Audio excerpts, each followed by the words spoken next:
Good morning, students. Here I am going to discuss Standard 7 Hindi reader chapter 2। पाठ का नाम है आखिर कितनी ज़मीन, जिसके लेखक है लियो टॉल्स्टॉय।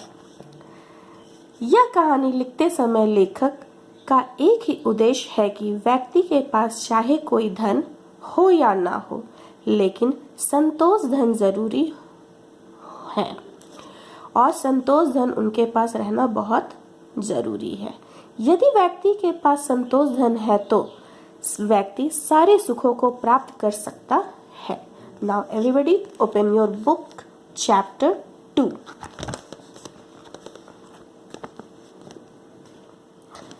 आखिर कितनी जमीन, पाठ का नाम। आइए अब इस कहानी के बारे में जानते हैं। आखिर कितनी जमीन, शीर्षक से ही पता चल रहा है कि यह एक प्रश्न है। बहुत पुराने समय की बात है। दो बहनें थी, जैसे कि इस चित्र में हम लोग देख रहे हैं, बड़ी बहन तथा छोटी बहन। बड़ी बहन का शादी कस्बे में हो एक सौदागर से होता है।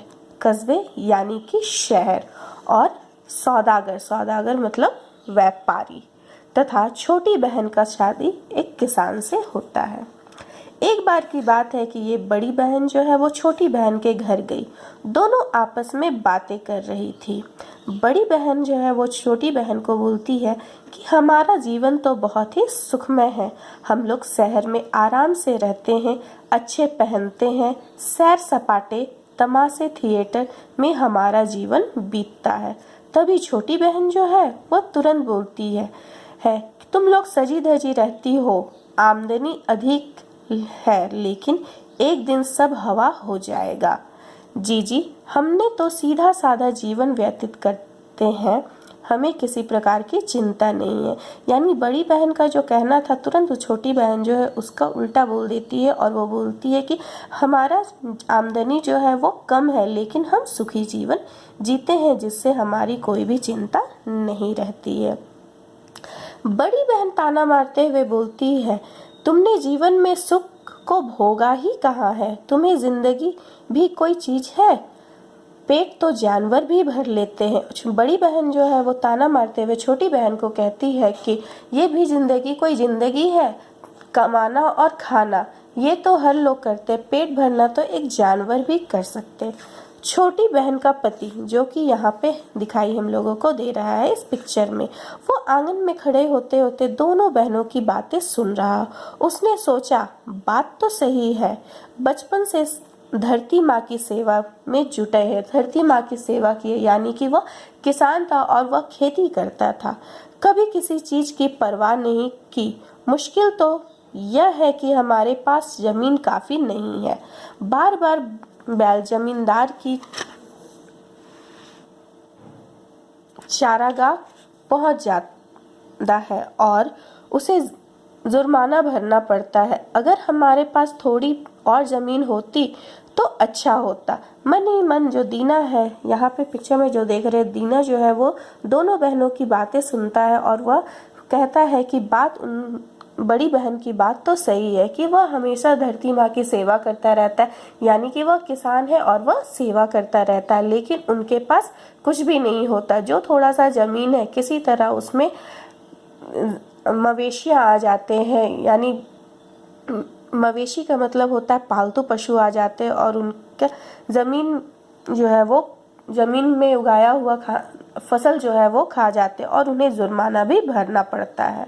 अगर हमारे पास थोड़ी और जमीन होती तो कितना अच्छा होता। दीना जो है वो तुरंत ही सोचता है कि थोड़ा और जमीन होता तो वह बहुत अच्छा होता। तभी जमींदार की जमीन बिकने लगी। दीना ने 40 एकड़ जमीन का एक टुकड़ा पसंद किया। उसमें कुछ पेड़ भी लगे हुए थे। उसने नकद देकर सौदा तय कर लिया और शहर जाकर कागजों की लिखा पढ़ी भी कर ली। तभी उसे पता चलता है, किसान जो है दीना, उसे पता चलता है कि एक जमींदार की जमीन बिक रही है और जो जमीन उसने पसंद की है उसमें थोड़े पेड़ पौधे भी लगे हुए हैं। वह शहर जाता है और शहर में उसकी कागज तैयार करता है और वह जमीन खरीद लेता है और वह बड़ी जमीन का मालिक हो जाता है। वह फसल उगाता है, फलों के पेड़ लगाता, अपनी हरी लहलहाती फसल को देखकर उसका मन प्रसन्नता से भर उठता था। वह जमीन में जब खेती करता था तो वो अपने फसल को देखकर वह बहुत खुश होता था और वह बहुत ही ज्यादा उनका मन जो है वो प्रसन्न हो उठता था। अब दीना काफी खुश था, लेकिन उसे एक बात की तकलीफ थी कि पड़ोसियों के जो मवेशी थे उसके खेतों में घुस जाते, फसलें चढ़ जाते। उन्हें यह बहुत ज्यादा तकलीफ होता था और दिक्कत हो रहा था कि उनके जो मवेशी थे, यानी किसान जो था दीनानाथ, उनके जो आस पड़ोस के मवेशी यानी पालतू जानवर जिसे हम लोग घर में पालते हैं जैसे गाय बैल, वह घुस जाते थे और उनके फसल को बर्बाद कर देते थे। काफी दिन दीना ने अपने पड़ोसियों को समझाने की कोशिश की, लेकिन वह उससे नहीं माने और वह उससे तंग होकर एक दिन वह जाके अदालत में अर्जी दे देता है। कई किसानों को जुर्माना हो गया। अब तो पास पड़ोस के लोग भी उससे ईर्ष्या करने लगे, यानी कि वह अदालत में वह जाके अर्जी दे देता है और उसे फिर आस पड़ोसियों को जुर्माना भरना पड़ता है। तो उसके बाद फिर वह लोग जो है वो ईर्ष्या करने लगते, जलन करने लगते हैं। बाद में कुछ दिनों के बाद दीना को पता चलता है कि सतलुज के पास एक नई बस्ती बसने लगी है। यहाँ चाहने वाले प्रत्येक व्यक्ति को 20 एकड़ जमीन मुफ्त में मिल रही थी। यह खबर जब दीना के कानों तक पहुंची तो उसने सोचा, मेरे पड़ोसी मुझे परेशान करते हैं, अगर मैं वहां जमीन ले लूं तो ठीक रहेगा। और वह एक परदेसी किसान से बात करके वहां जाता है और वहां जाकर फिर एक जमीन ले लेता है सतलुज के पार। और जमीन लेने के बाद वहां पे वह बस जाता है। धीरे धीरे वह गांव के पंचायत में शामिल हो जाता है, अर्जी देता है और फिर वह जमीन उसे मिल जाती है। बाद में बाल बच्चों के साथ वह उस जमीन में चला जाता है और वहीं पे वह रहने लगता है। दीना अब पहले से कई गुना खुश था, क्योंकि अब उसके पास जमीन थी, घर था, ढेर सारे मवेशी थे तथा उन्हें चराने के लिए खुला मैदान भी था। कुछ दिन तो सब ठीक ठाक चलता रहा। अब वह अपने घर परिवार और मवेशियों से संतुष्ट रहा, लेकिन धीरे धीरे उसकी इच्छा बढ़ने लगी। दीना जो है वो कुछ दिन खुश रहता है सतलुज के पार जाके, लेकिन जैसे जैसे दिन बीतता जाता है उनकी इच्छा जो है वो धीरे धीरे बढ़ते जाती है और बढ़ने के साथ साथ ही उसके मन में और भी जमीन जो है वो खरीदने की इच्छा होने लगती है, क्योंकि वह जमीन जो है उसे कम लगने लगती है। एक दिन की बात है, एक सौदागर जो है वहां पे आता है और आने के साथ साथ ही वह थोड़ी देर आराम करता है, अपने घोड़े को चारे खिलाता है, पानी पिलाता है और फिर दीना को बताता है कि नदी के पार से आ रहा हूँ, वहाँ इतनी अधिक जमीन है कि महीनों चलते रहो फिर भी उसे नाप पाओ। यह सुनकर दीना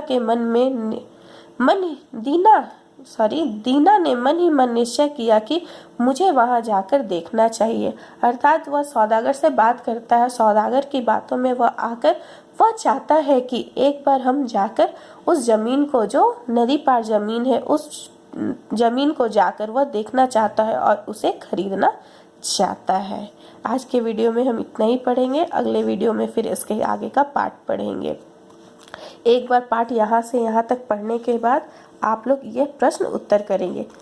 बड़ी बहन का विवाह किससे हुआ? बड़ी बहन ने छोटी बहन पर क्या ताना मारा? पड़ोसियों के मवेशी दीना को नुकसान कैसे पहुंचाते थे? सौदागर ने दीना को क्या बताया? धन्यवाद।